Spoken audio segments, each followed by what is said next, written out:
La deuxième science physique, bonjour tout d'abord, bon courage, prenez soin de vous-même et des autres. Pour la deuxième science physique, nous passons au dernier paragraphe des nombres complexes qui sont les transformations dans le plan. Alors, vous avez là 3 transformations essentielles. Tout d'abord, vous avez la translation. Vous avez l'homothétie. Et vous avez la rotation. Bien sûr, ces notions-là, elles vont dans les deux sens. C'est-à-dire, on peut vous donner une notion géométrique et vous la transformez sous forme écriture complexe, ou bien on vous demande une écriture complexe et on vous demande la nature de la transformation. Et donc, commençons tout d'abord par la translation. Écrivons la définition géométrique. La définition géométrique.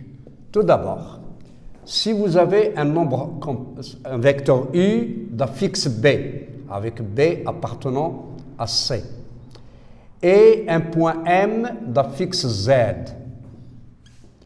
appartenant au plan, et un point M', d'affixe Z' appartenant au plan. Nous disons que M' est l'image de M par la translation de vecteur U si et seulement si le vecteur M' est égal au vecteur U. Autrement dit, si vous avez le vecteur U ici, et si vous avez un point M, pour construire son image par la translation du vecteur U, si vous représentez le vecteur U avec 2 points du plan AB, alors vous devez construire un parallélogramme, c'est-à-dire U, c'est le vecteur AB. Vous devez obtenir AM' est égal à AB.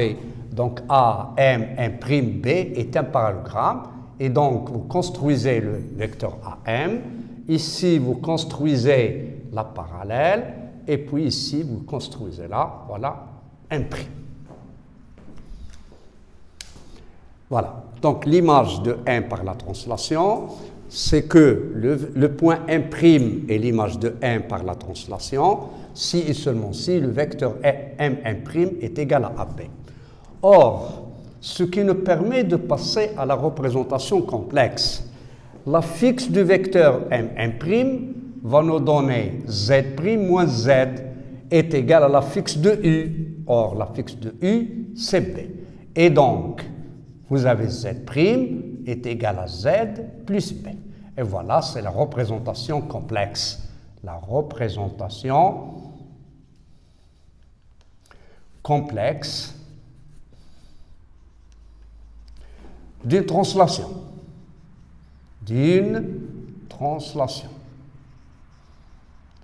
Ici, je suppose, par exemple, on vous a donné l'élément géométrique de la translation, c'est son vecteur. Si on vous a donné le vecteur, l'affixe du vecteur de la translation, on vous demande d'écrire l'expression complexe. Réciproquement, si vous avez un point M d'affixe Z et une transformation F transforme le point M d'affixe Z' tel que Z' est égal à Z plus B, c'est-à-dire on vous a donné la représentation complexe. Vous écrivez comme ça, Z' moins Z est égal à B.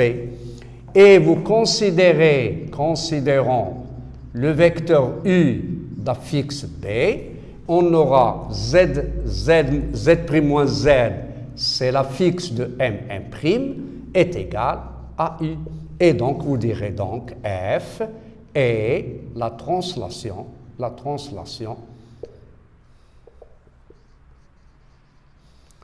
de vecteur. Voilà l'élément géométrique de la translation, c'est son vecteur B.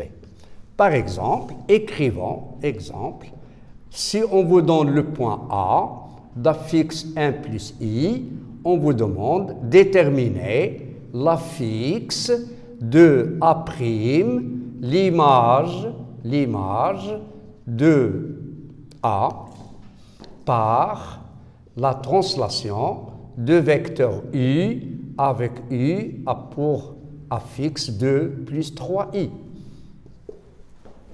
Et donc tout d'abord, j'écrirai la translation de vecteur U transforme le point A au point A'. D'après la définition géométrique, vous aurez A' est égal le vecteur U. En passant par les affixes, on écrira ZA' moins ZA est égal à ZU. Et donc vous aurez ZA' est égal à ZU plus ZA. C'est-à-dire, on aura ZA', ZU, c'est comme vous le voyez, c'est 2 plus 3I. ZA, on vous l'a donné, c'est 1 plus I. Et donc le point A' aura pour affixe 3 plus 4I. Et voilà pour la translation.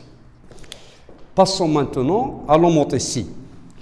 C'est très simple comme cours, mais dans les exercices, c'est très délicat d'utiliser ces transformations-là. Et donc, nous allons essayer de faire un cours très simple et précis, et nous allons voir comment ça s'applique dans les exercices. Deuxièmement, l'homothétie.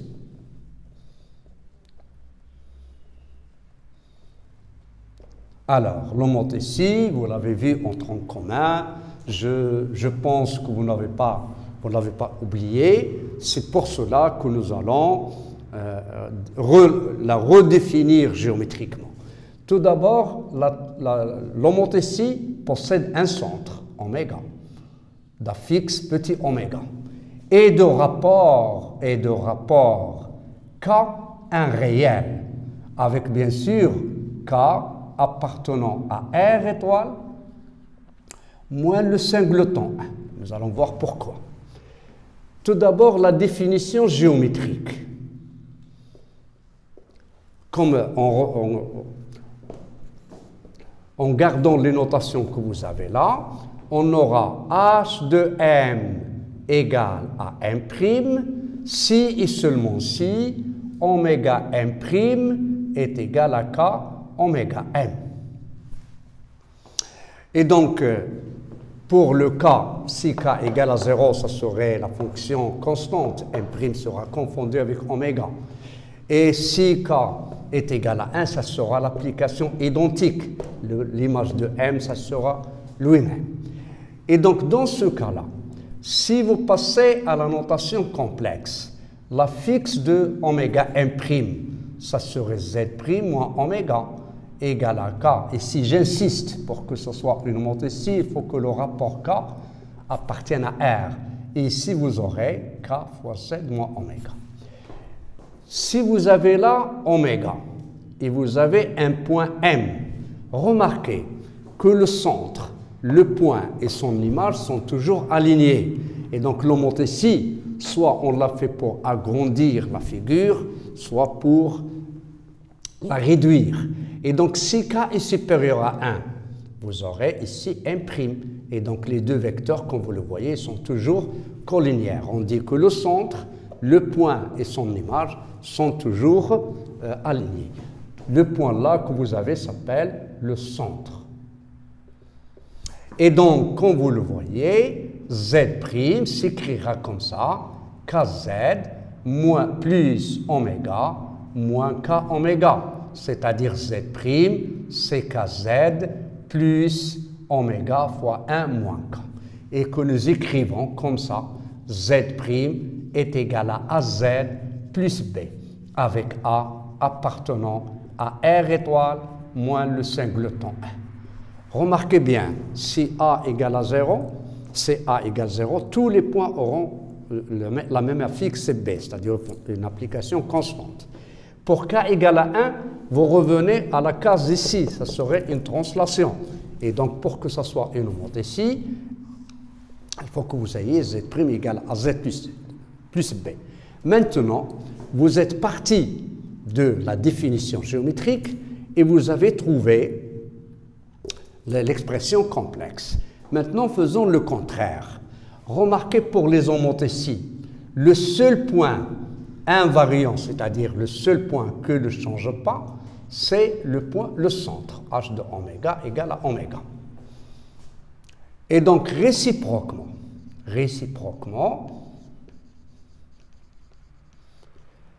si vous avez une expression Z' égale à Z plus B, et vous avez remarqué que A est un réel, R étoile moins le singleton 1, c'est-à-dire A différent de 0 et différent de 1. Une fois que vous remarquez que A est réel, alors vous dites que c'est l'homothétie de rapport A, comme nous allons le voir, voilà, à Z plus B. Et donc, pour déterminer les éléments de l'homothétie, il faut déterminer le centre et le rapport. Et dans ce cas-là, on cherche le point oméga d'affixe oméga tel que oméga égale à oméga plus B, c'est-à-dire le point invariant, c'est-à-dire le point, l'image, ici vous remplacez par Z, vous obtenez l'image Z'. Alors on cherche le point pour lequel, si nous donnons à Z oméga, nous retrouvons la même valeur. Ça s'appelle le point invariant ou le point fixe. Et donc, si vous avez oméga, facteur de 1 moins A égale à B. Puisque vous avez supposé A différent de 1, vous pouvez écrire B, c'est B sur 1 moins A. Voilà le point invariant. Maintenant, si vous écrivez Z' égale à AZ plus B, et si vous écrivez oméga, ce nombre-là, il vérifie cette relation oméga égale à A oméga plus B. Et si vous faites la différence, vous obtenez Z' moins oméga est égal à A fois Z moins oméga. En termes, puisque A est réel, A appartenant à R étoile moins 1, c'est-à-dire puisque A est réel, vous obtenez, ça c'est la fixe du vecteur oméga 1', et ça c'est A fois la fixe du vecteur oméga 1.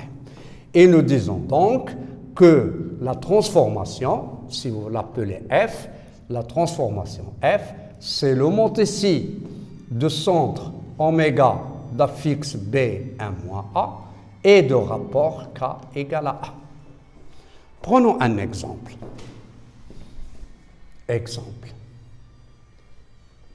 Si vous avez par exemple Z' est égal à 2Z,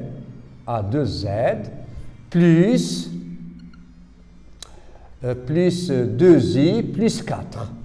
Et on vous demande de déterminer la nature de cette transformation qui est associée au point Z, le point Z'. Et donc, tout d'abord, cherchons le point oméga tel que oméga égale 2 oméga plus 2i plus 4. Et donc, si vous faites la différence, vous obtenez moins oméga, 2i plus 4, est égal à 2i plus 4. Et donc, oméga égale à moins 4 moins 2i. Voilà, nous avons cherché le point fixe. Maintenant, si vous faites 2z plus 4 plus 2i, et vous faites oméga, ça nous donne 2 oméga plus 4 plus 2i. Et donc, vous aurez Z' moins oméga égale à 2 fois Z moins oméga. Et donc, en passant à la traduction géométrique, ça nous donne 2 oméga m. Et donc, si vous avez appelé F, alors la transformation F, c'est l'homothétie de centre moins 4 moins 2i et de rapport K est égal à 2. Voilà, comme vous le voyez, ce n'est pas compliqué. Et donc, Si vous avez le centre et le rapport, vous écrivez la relation géométrique et vous déduisez l'expression complexe. Si vous avez l'expression complexe, vous cherchez le point fixe, vous faites la différence pour donner la traduction géométrique et pour connaître la nature. Il vous reste maintenant la troisième transformation, c'est la rotation. La rotation, je pense que vous l'avez étudiée géométriquement en première année. La rotation a pour élément géométrique le centre oméga et l'angle θ. Et donc pour dire la définition géométrique, voilà, on dit que R de M égale à M', si et seulement si la distance oméga M' égale la distance oméga M, et l'angle oméga M congrue à θ modulo de pi. Et donc, dans le plan, ça se représente comme ça. Voilà, oméga, vous prenez le point M, vous construisez le cercle de centre oméga et de rayon oméga M, et vous prenez l'angle θ ici. Et voilà le point M'. Et donc, vous avez là la distance oméga M égale oméga M', et vous avez l'angle oméga M c'est θ modulo de pi. Maintenant, si vous faites la traduction, la distance, c'est le module, c'est-à-dire le module de Z' moins oméga égale le module de Z moins oméga. Maintenant, l'angle, la traduction complexe de l'angle, c'est l'argument, c'est-à-dire l'argument de Z' moins oméga sur moins Z moins oméga est congru à θ modulo de pi. Et donc, vous aurez Z' moins oméga sur Z moins oméga est égal à 1 et l'argument de Z' moins oméga sur Z moins oméga est congru à θ modulo de pi. Et donc c'est comme si vous avez un nombre complexe dont le module est égal à 1 et dont l'argument est égal à θ, équivalent à Z' moins oméga sur Z moins oméga, le module étant 1, l'argument θ, on aura donc la notation exponentielle. L'exponentielle est θ. Et donc, ça va vous donner Z' moins oméga égale l'exponentielle θ fois Z moins oméga. Et voilà la représentation complexe d'une rotation. Ici, vous remarquez le centre, et là, c'est l'angle de la rotation. Mais faisons la réciproque. C'est-à-dire, si vous avez Z' est égal à A, Z plus B, avec A de module 1 et d'argument θ. Nous cherchons, comme nous le venons de voir, nous cherchons le centre. Le centre de la rotation, c'est le point fixe. Et donc, je chercherai le point oméga, tel que oméga égale à oméga plus B. Et donc, si vous avez oméga, facteur de 1 moins A, est égal à B, c'est-à-dire avec A différent de 1. Parce que s'il est égal à 1, on aura aussi la translation. Ici, vous avez oméga égale à B sur 1 moins A. Et donc, vous faites la soustraction comme avant. Z' est égal à AZ plus B. Ici, vous avez oméga égale A oméga plus B. Si vous faites la différence, vous aurez Z', vous remplacez A par l'exponentielle Iθ et vous faites Z moins B. Et donc, si vous avez la transformation F, vous dites F, c'est la rotation de centre oméga, qui est le point fixe, et l'angle, c'est θ. L'angle avec l'angle θ. Maintenant, récapitulons ce travail.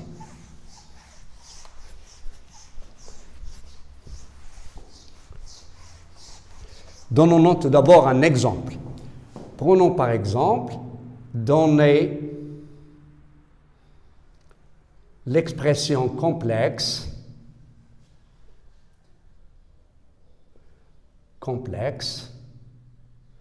de la rotation de centre oméga d'affixe 1 et d'angle par exemple est égal à pi sur 4.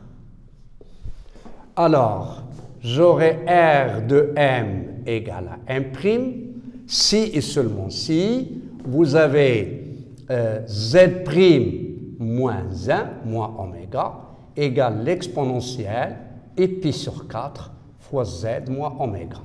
En remplaçant Z' par la valeur qui est 1, vous obtiendrez Z' moins 1 égale l'exponentielle i pi sur 4 fois Z moins 1. Autrement dit, vous aurez Z' égale l'exponentielle de i pi sur 4. Comme vous le voyez, c'est racine de 2 sur 2 plus i racine de 2 sur 2z plus 1 plus moins racine de 2 sur 2 moins i racine de 2 sur 2. Voilà, c'est-à-dire vous avez développé. Et donc vous avez Z' est égal racine de 2 sur 2 plus i racine de 2 sur 2z plus 2 moins racine de 2 sur 2 moins i racine de 2 sur 2. Voilà l'expression complexe de cette rotation. Bien sûr, vous aurez toujours un peu des calculs compliqués lorsque l'angle est pi sur 4, pi sur 6, pi sur 3, etc. parce que ça donne des nombres un peu compliqués. Donnons la réciproque. Supposons que f transforme le point M d'affixe Z au point M' d'affixe Z' avec Z' est égal à IZ plus 4. Et on vous demande quelle est la nature de cette transformation et déterminer ces éléments. Alors, si vous cherchez le point fixe, cherchons le point oméga d'affixe oméga, tel que f de oméga égale oméga. C'est-à-dire, si vous donnez à petit z la valeur petit oméga, z' serait aussi est égal à petit oméga. Vous aurez oméga égale i oméga plus 4, c'est-à-dire oméga fois 1 moins i est égal à 4. Et donc oméga est égal à 4 sur 1 moins i. Et donc c'est 4 fois 1 plus i sur 2. Et donc ça va donner 2 plus 2i. Voilà. Si vous faites maintenant la différence, iz plus 4, et vous faites oméga égale i oméga avec 4, alors vous avez oméga déjà précisé, et pour simplifier le calcul, je ne remplace pas maintenant par cette valeur. Ça va vous donner i fois z moins oméga. Et donc z', ça va donner iz. Ici, ça va donner moins i oméga plus oméga. Et donc, pardon, ici vous disiez z' moins 2 plus 2i est égal à l'exponentielle i pi sur 2, parce que le nombre i, le module c'est 1, l'argument c'est pi sur 2, et ici vous écrivez 2 plus 2i. Et donc, l'application, la transformation du plan, ce n'est autre que la rotation de centre oméga d'affixe 2 plus 2i et d'angle pi sur 2. Pour que ça soit un peu clair,